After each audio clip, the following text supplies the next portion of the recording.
Hey everyone, how's it going? My name is James, and I've been getting a lot of questions lately about people asking, will there be a combat training or bot mode in Call of Duty Ghosts? And I was even questioning it a little bit for myself for a while, and for those who don't know, combat training was the name of the bot mode in Black Ops 2, but that was the name of it back in Black Ops 1. It was called combat training. Now it's just called bot mode, or whatever you like to call it.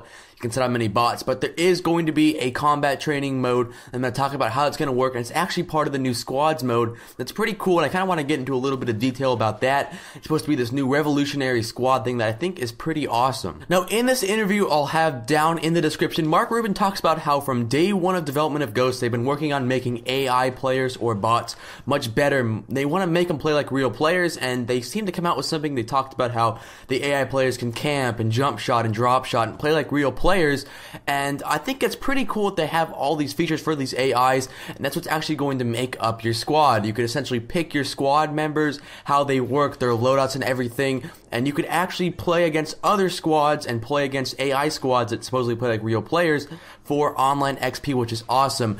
And that you could be like an offline mode and play against one of your friends' squads that's actually offline, which is pretty cool. So if one of your friends is offline at work or something, you could actually play against his squad. And they also talked about when people go against your squad, you get to pick the game mode and the map your team will play on, or squad that is. Now squads will essentially be like combat training. You'll be playing against AI bots, but you will actually get online XP. It's supposed to be pretty challenging because they play like real players apparently, not bots. And if you look up the multiplayer reveal gameplay, which I think it's at Gamescom, they talked a little bit about it but didn't address too much. The interview with Mark Rubin one-on-one about squads and how he explained it was the biggest help. That's why I only linked that down in the description.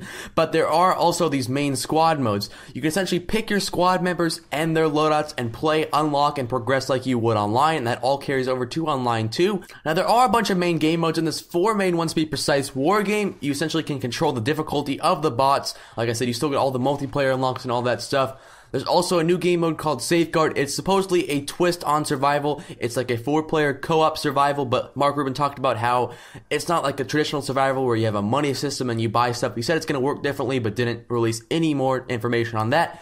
They also have Squad v Squad, where you can play you versus your friend's squads, and Squad Assault, where you and friends can play against other people's offline squads. So this is a pretty cool squad mode. It's supposed to take the place of Spec Ops, and there's going to be missions and stuff that you can do, which I think is pretty cool, and I want you to leave a comment down below. You know, what do you think about squads, and how are you going to customize your loadout? What are you going to put on all snipers? What are you going to customize? And what guns are you going to load out your squad with? Snipers, maybe all SMGs, maybe do an all knifing squad. This will be pretty fun to mess around with, and definitely that's cool that you can control the loadouts for your whole squad.